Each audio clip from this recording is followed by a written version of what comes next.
depressão é uma palavra muito comum nos dias de hoje. Enfrentamos várias situações difíceis, turbulentas, e não é raro escutar alguém dizendo assim: estou deprimido, estou depressivo. E dá-se a impressão que a depressão ela virou assim um estado somente, né? Diante de algo que não dá para superar, uma tristeza, e que envolve todas as pessoas. Na verdade, é preciso diferenciar a tristeza da depressão. A depressão é uma doença crônica, recorrente, que é caracterizada pela alteração do humor. Na depressão, a pessoa ela perde o sentido da vida. Na verdade, perde o encanto, né? Então, há desencanto, a baixa autoestima, a desesperança. Também acaba mexendo com a alteração no apetite, no sono. A tristeza é diferente no sentido de que alguém pode passar por alguma situação, né? Todos nós estamos sujeitos a passar por alguma experiência desagradável, algum acontecimento e causar ali uma tristeza. Mas naquele momento nós temos consciência por que estamos tristes, né? E ela vai ficar ali um tempo, nós vamos buscar uma maneira de superar e acionar, né, os nossos mecanismos ali de defesa e vamos resolver. A depressão é um estar, né, um sentimento de tristeza profunda que não se sabe o que aconteceu, não se sabe de onde vem essa tristeza, né? A pessoa tem a tristeza, mas ela não consegue descrever, ela não consegue justificar. Então, ali está instalada uma depressão que pode sim estar associada a algo acontecido de forma inconsciente, né, que ficou ali, gravado. E quando se percebe essa depressão, quando aquilo que você sente perdura por dias, por meses e não resolve, está na hora de procurar uma ajuda médica, porque a depressão ela precisa ser vista como uma doença e ela precisa ser valorizada, né? A depressão não é frescura, a depressão é uma doença, como qualquer outra doença que requer tratamento. As causas da depressão podem estar associadas a fatores genéticos envolvidos, por conta da disfunção bioquímica no cérebro, isso a nível da medicina, né? E pode também estar relacionado às oscilações hormonais das mulheres no período fértil. A predisposição genética, ela não necessariamente vai afetar todos os envolvidos. Cada pessoa tem uma maneira de reagir a determinados acontecimentos que leva a acessar certos gatilhos. Como que a pessoa percebe ou familiares, né, que estão próximos, percebem quando a pessoa pode estar ali com uma depressão? Através dos sintomas, que são um estado deprimido, né? A pessoa sente-se deprimida a maior parte do tempo, né? Não é um sentir-se deprimido que dura ali algumas horas, né, algum momento, e ela de repente está animada com alguma coisa. Não, ele é constante. A maior parte do tempo ela está ali deprimida, né? O interesse e o prazer da pessoa que está com depressão também são diminuídos. Ela já não tem mais vontade de realizar aquelas atividades que antes para ela era feita assim com muita vontade, né? Perde-se totalmente o interesse. Uma das coisas também que se pode perceber é a alteração de peso. Ou ela começa a ganhar peso, ou ela começa a perder, né? Sem uma causa assim aparente. Também há uma interferência no sono. Pessoas com depressão, elas queixarão ali de distúrbio de sono, ou uma insônia, ou uma sonolência excessiva, e durante o dia todo. Problemas psicomotores, né? Ela fica mais agitada. Ou o inverso, a pessoa fica mais apática, né? Também há uma fadiga, um cansaço, uma perda de energia constante, também sem motivos aparentes, né? Ela não consegue entender por que da fadiga, né? Mas ela está cansada, né? E uma culpa excessiva, né? A pessoa que está depressiva, ela tem um sentimento ali de culpa e inutilidade, ela se sente inútil, né? Há uma dificuldade de concentração, ela não consegue realizar atividades que necessita ali de uma concentração. As ideias passam a ser ideias suicidas, uma vontade de morrer. Chama a atenção da pessoa depressiva as coisas que denotam ali a morte, né? Também a baixa autoestima, essa pessoa ela já não tem mais vontade de se cuidar, e ela também não se acha bonita, não se acha bem de forma alguma, né? A autoestima está muito baixa. E na questão sexual, alteração na libido, né? A pessoa perde totalmente a libido. Esses são os sintomas da depressão. E como fazer o diagnóstico dessa depressão? Ela precisa, a partir do momento que a pessoa percebe algum desses sintomas, ela procura um médico, né? E ali, através da clínica, do exame clínico e através do relato do paciente, dos seus sintomas e toda a história deste paciente, ele vai fechar esse diagnóstico, né? Então, além da pessoa estar deprimida e ter perdido o interesse pelas coisas, ela precisa também apresentar de 4 a 5 dos sintomas descritos anteriormente, né?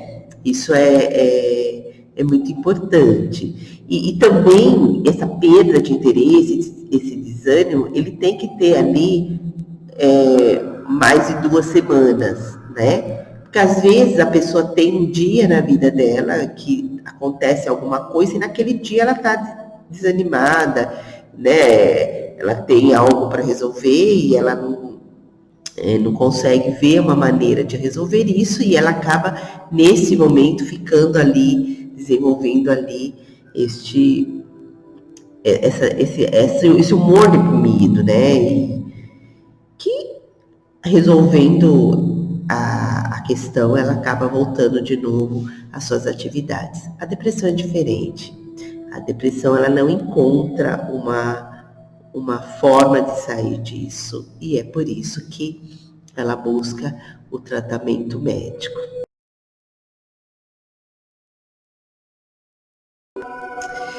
Uma vez feito o diagnóstico, né, médico, comprovado realmente ali uma depressão, o tratamento,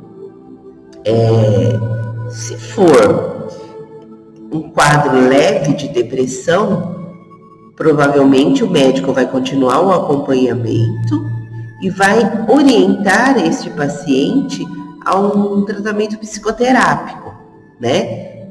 Com uma depressão leve, na psicoterapia, esse paciente pode apresentar melhora. Se for um quadro grave, aí sim é preciso entrar com antidepressivos, né, com os medicamentos, para tirar o paciente da crise.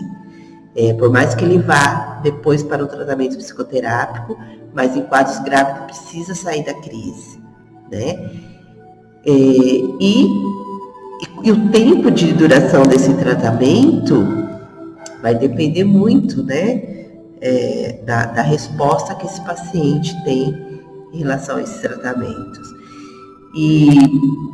Mas a depressão, ela não tem cura, ela há um controle, né, mas a pessoa pode sim, com o tempo, não depender mais dos medicamentos, mas ela sempre vai estar ali observando, né, e cuidando aí dessa parte emocional que pode vir a acessar aí gatilhos e desencadear novas crises, né? Então ela vai, a partir do momento que ela consegue sair deste humor deprimido, ela consegue ir na busca daquilo que afasta ela cada vez mais, né, de situações que vai aí desencadear uma crise novamente. Existem vários recursos terapêuticos que, de certa forma, ajudam aí no autoconhecimento, fortalece esse paciente a se amar, né?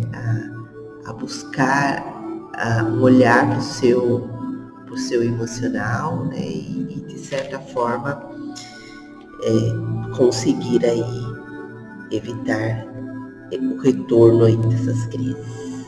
Mas se reconhecer, né, que na verdade, que tem aí uma depressão e que a qualquer momento ela pode ser recorrente, faz com que a pessoa também trabalhe mais as suas escolhas, né? Ela começa a conhecer aquilo que a deprime e a partir daí ela começa a investir em coisas que realmente coloquem ela para cima. Algumas recomendações importantes aí para quem tem depressão e também para familiares, né? Pessoas que estão aí próximas de pessoas que têm depressão. Então, primeira coisa, precisa pôr em mente, a depressão é uma doença sim, não é sinal de loucura, nem de preguiça, nem irresponsabilidade, muito menos frescura. A depressão é uma doença. E se você anda desanimado, tristonho e acha que a vida não tem graça, e isso já vem perdurando, né, há mais aí de semanas, procure uma assistência médica, tá? Quanto mais cedo você procurar essa ajuda, melhor. A depressão, ela pode acontecer em qualquer fase da vida. Então, a criança pode ter depressão? Sim, criança tem depressão. Adolescente também. Na maturidade, a pessoa pode ficar depressiva? Pode. E o idoso também pode estar depressivo? Pode. No idoso, é muito comum, né? A pessoa está passando ali por uma depressão porque ela está enfrentando a incapacidade para muitas coisas, porque ela envelhece e ela perde, né? Ela perde aquilo que ela fazia muito bem, e aí ela se torna mais dependente. Então, é muito comum o idoso, diante disso, desenvolver uma depressão. E por ser idoso, as pessoas, o que elas costumam dizer? É da idade. Tá caduco, né? Então, em nome de que é a idade, não percebe que a pessoa está ali desenvolvendo uma depressão. E se tratar essa depressão, esse idoso aí pode resgatar essa vontade de viver e voltar a fazer coisas e adaptar coisas à sua nova condição. A criança, a forma da criança manifestar depressão, às vezes é no comportamento. Ela é diferente, talvez ela não aparenta ali exatamente uma tristeza, mas ela vai mexer com o apetite, com o sono, no comportamento dela, ela vai ficar mais agitada, vai ficar mais apática, né? Mas precisa entender que a depressão, ela envolve qualquer idade. E a família, é importante manter-se informada sobre essa doença, né? Olhar para essas características, para os riscos e ser um ponto de referência nos padrões de cuidados. Então, por exemplo, a pessoa que está depressiva, é importante olhar para a alimentação adequada dela, também a higiene pessoal e a necessidade de interagir ela com outras pessoas. Ficar trancado no quarto escuro só vai piorar a condição da pessoa com depressão. Agora, algo muito importante que eu preciso dizer para você que está próximo de alguém com depressão. Você jamais deve dizer a essa pessoa: você está exagerando, não é tão mal assim. Você não está vivendo aquilo que ela está vivendo. Cada pessoa tem a maneira de sentir alguma coisa. Então não tem como você dimensionar a dor do outro. Não é possível. Então precisa respeitar. Outra coisa que não se deve dizer jamais: todos temos problemas, você precisa reagir. Todos temos problemas, mas quando a pessoa não está doente, ela cria os mecanismos e as maneiras de reagir a isso. Mas na depressão, ela perde essa capacidade de reagir. Ela está doente. Então, dizer isso para uma pessoa depressiva é fazer com que ela aumente mais ainda o sentimento de culpa dela, de inutilidade. Outra frase é: sei o que você está sentindo, já me senti assim também. Não sabe, não sentiu. Não existem duas pessoas sentindo a mesma coisa no mundo. Cada pessoa tem a sua particularidade, a sua maneira de sentir. Então, tem momentos que se a gente não pode ajudar, se a gente não conhece, a gente fica no silêncio. E a gente vai buscar conhecer mais para poder ajudar. Às vezes, a nossa ajuda é recorrer a outra pessoa que tenha mais propriedade para isso. Isso também é uma forma de ajudar, né? Outra coisa é dizer para a pessoa: depressão é falta de Deus. Não é.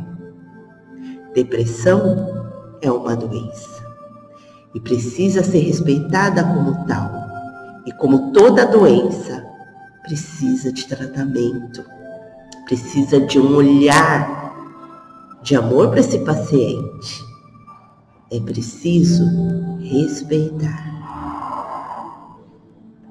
A seguir, eu vou passar para vocês uma dinâmica de uma depressão na visão sistêmica. O que há por detrás de uma depressão de uma cliente que traz ali um diagnóstico fechado de depressão.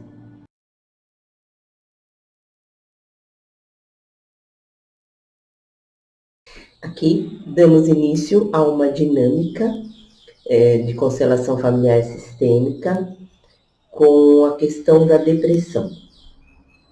A cliente foi diagnosticada com depressão, está em tratamento com psiquiátrico, está fazendo uso de antidepressivos E ela traz ali uma tristeza profunda, um desejo de sair da vida, e resolveu, de certa forma, olhar para essa depressão, olhar para o que tem atrás, né, dessa depressão. E ali, no primeiro momento, ela colocou este bonequinho representando ela. Aqui, este outro bonequinho de vermelho, ela colocou representando a justa razão dessa depressão. O bonequinho aqui de branco, ela colocou como representando a depressão. E a bonequinha de amarelo, ela colocou como representando a cura emocional. E nessa primeira imagem interna, o que se apresenta aqui? A cliente, ela olha para a justa razão da depressão. A depressão olha, a justa razão da depressão, olha para alguma coisa no chão ao lado da cliente. A cura emocional também olha para o chão e a depressão olha para a cliente. Então, esta é a primeira imagem.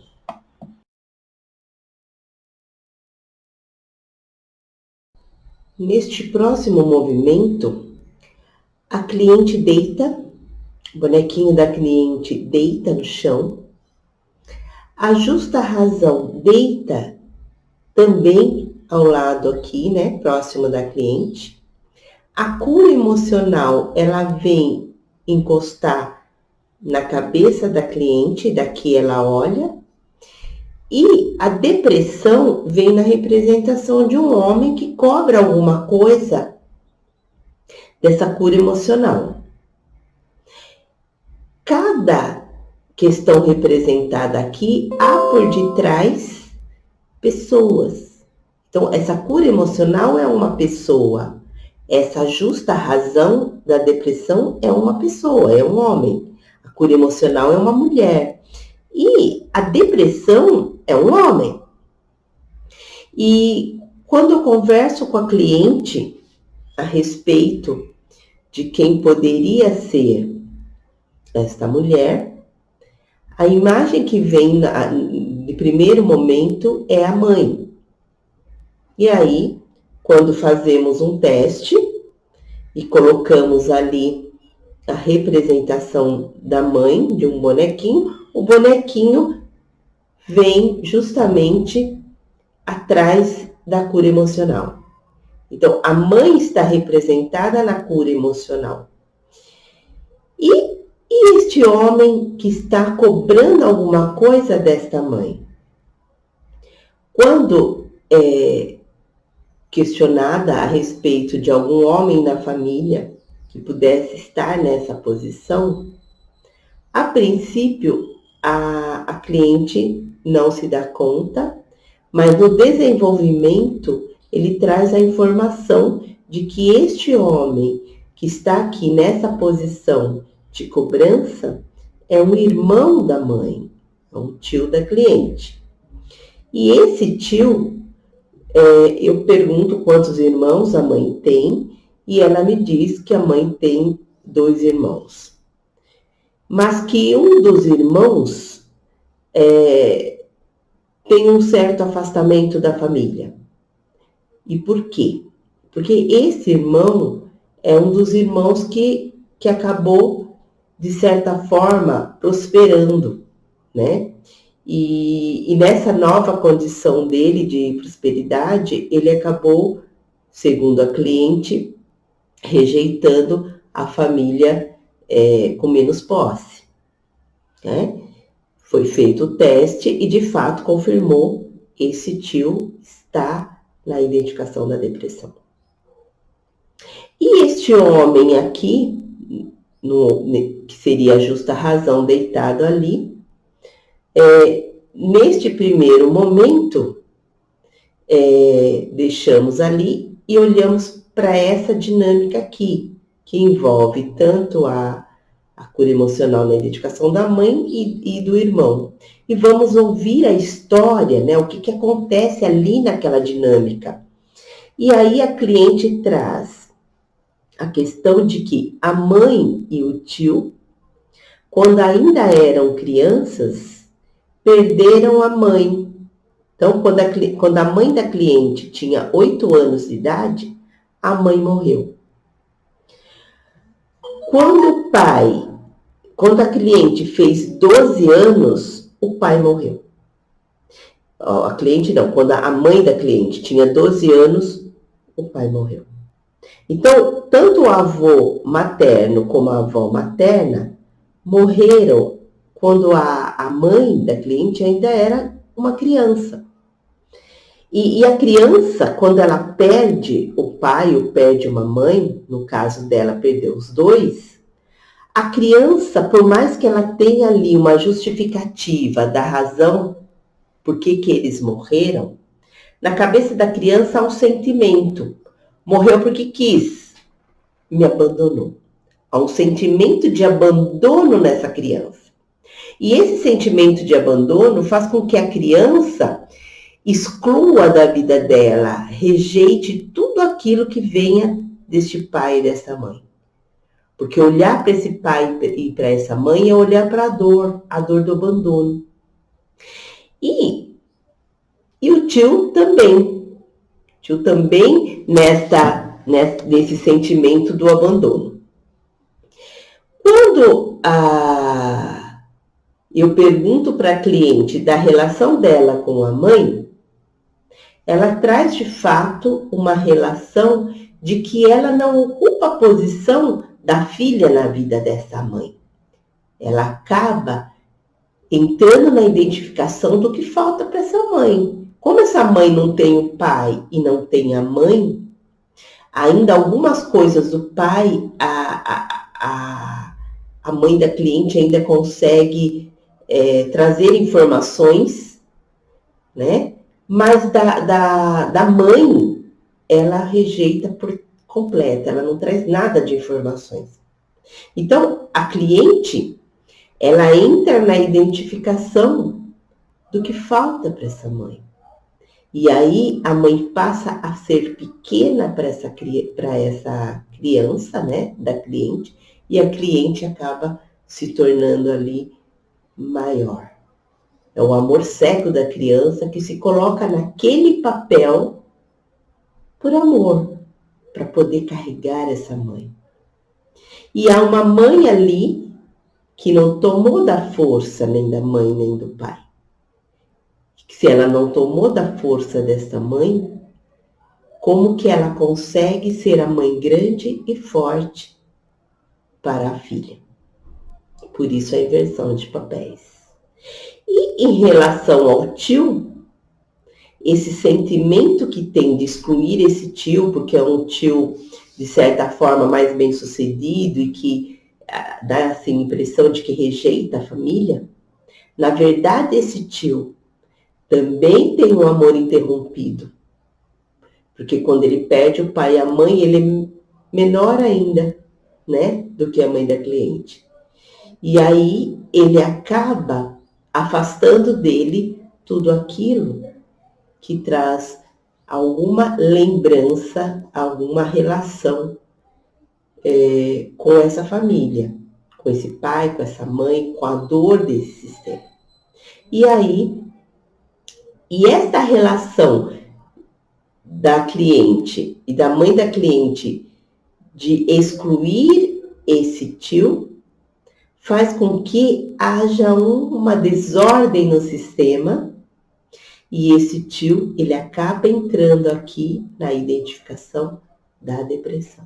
Ele é a representação dessa depressão. E é interessante porque a cliente, quando ela fala desse sentimento dela da depressão, da tristeza, há um sentimento de inferioridade mesmo. Um sentimento de que de que não é valorizada, né? Então, esta é a primeira dinâmica.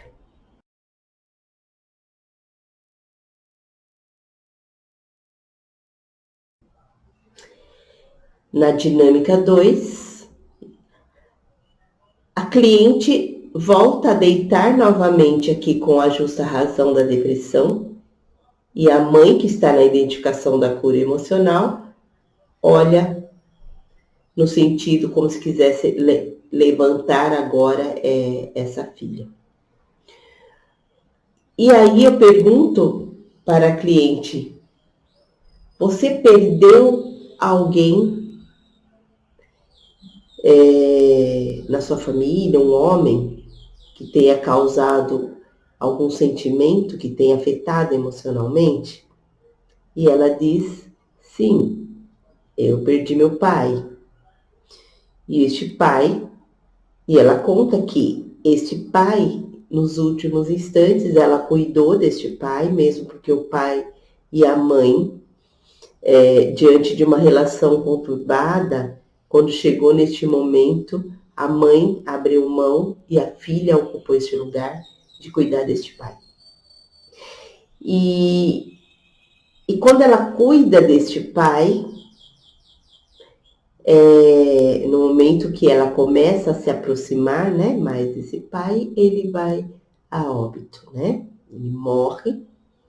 E, de certa forma, ele entra ali na identificação da justa razão dessa depressão.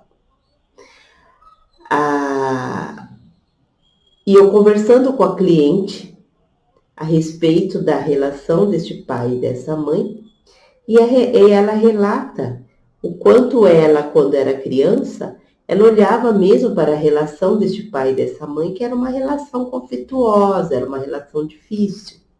E quanto ela tomava partido de um, acabava excluindo o outro, e o quanto ela, nessa posição que ela já se colocava diante da mãe, da grande, né? O quanto ela também se colocava como uma grande diante da relação desse pai e dessa mãe. No sentido de julgar, talvez, as escolhas deles. E isso faz com que a força do pai e a força da mãe não seja tomada por essa filha. Ela enfraquece pelo lugar, pelo papel que ela ocupa. E quando ela entra e ela olha para essa relação, ela não consegue nem tomar nem de um nem de outro, ela deita também num sistema em que se segue alguém na morte. E aí, olhando para a história do pai, há poucas informações deste pai, dos avós por parte desse pai.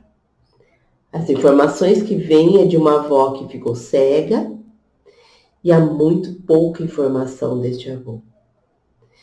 Então, diante disso, a cliente, quando ela está diante de um pai em que a mãe acaba não tendo a disponibilidade para esse filho, ele acaba não sendo totalmente criado por esses avós, há algum acontecimento ali, de certa forma, a cliente ela acaba também carregando e olhando para esse pai nessa posição do pequeno, daquele que precisa ser carregado.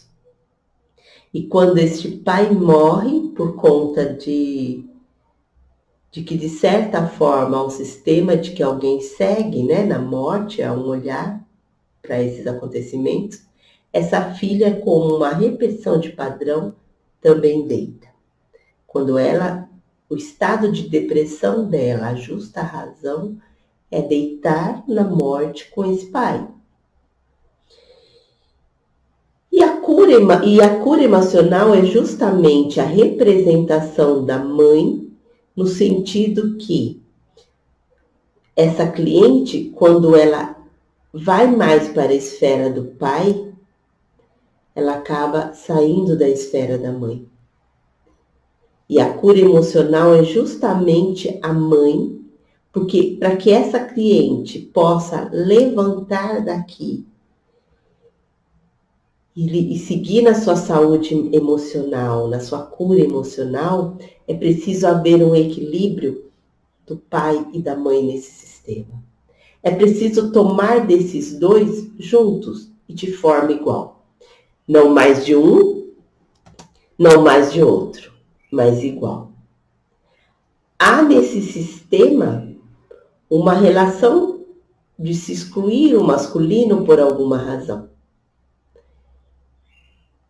De certa forma, a cliente confirma que as mulheres da família têm uma postura masculina no sistema. Quando o feminino rejeita o masculino, por alguma razão, na verdade o feminino se anula, porque esse feminino ele passa a ser o masculino. Então, quando a criança tem a mãe que vira pai, a criança não fica sem o pai. A criança fica sem a mãe.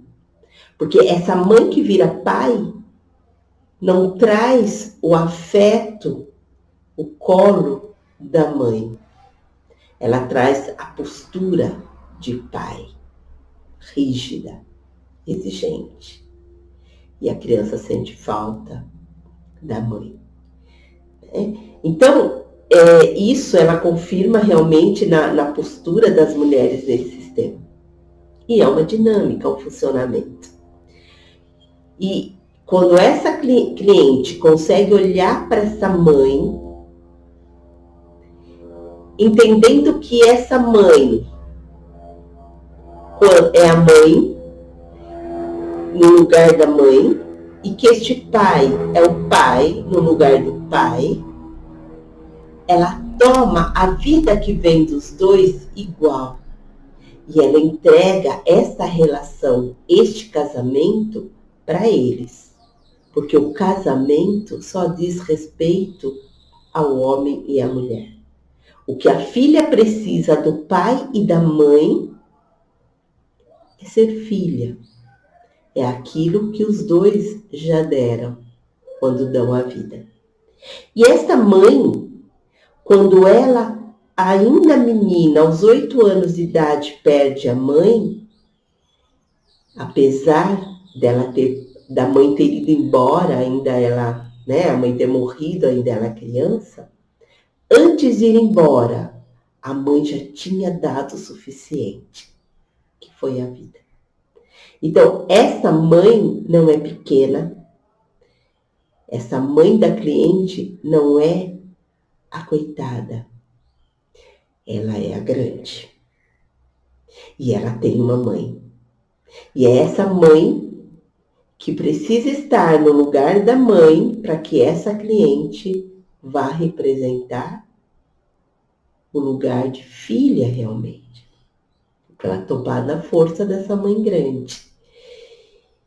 Quando ela traz essa consciência e ela traz no coração e no lugar de cada um, reconhecendo o quanto ela recebe a vida e através da vida ela recebe muito, e o quanto a partir de agora ela é responsável pelas escolhas que ela vai fazer na vida dela, ela se libera desse padrão repetitivo, ela libera de fazer igual, ela libera de assumir consequências e ela vai para a vida.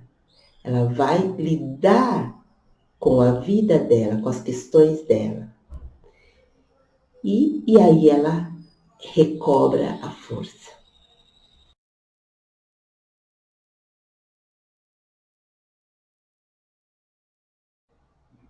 A imagem de solução, uma vez que a cliente trouxe para ela, no lugar de cada um, o pai e a mãe, deixou o casamento deles com eles e se colocou nessa posição da filha, honrou e reverenciou os avós, agora, a partir de agora, ela se torna responsável por ela.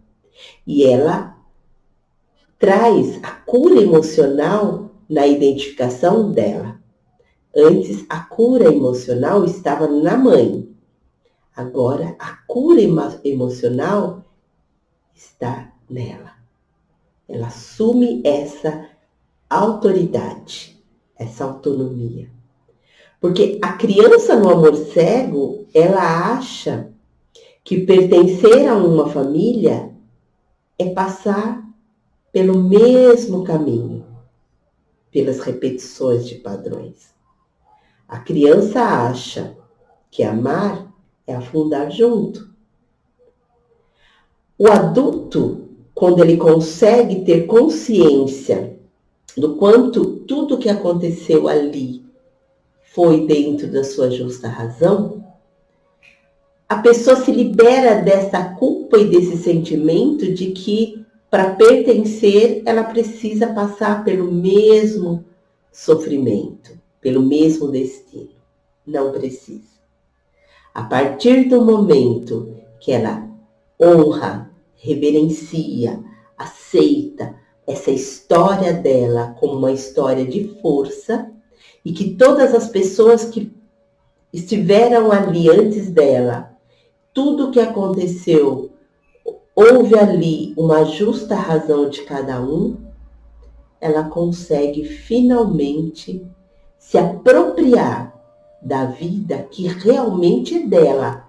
Não a vida da mãe, não a vida do pai, não a vida do tio, nem dos avós, mas a vida que tão grandemente ela recebeu deste pai e desta mãe. Com tudo que tinha ali, ela recebeu. E ela está ali pronta para ir para a vida. Entendendo que viver, fazer diferente também é amor. Um amor que cura. Olhar lá atrás, carregar o destino do outro é um amor que adoece. Compreender que tudo o que foi, foi e foi assim mesmo, e reconhecer que com tudo o que aconteceu a vida foi preservada, é assumir de fato a vida em sua plenitude. Assumir o que é seu e se dar o direito de ser feliz, de buscar razões para viver enquanto está aqui. Porque a vida é provisória, a morte é eterna.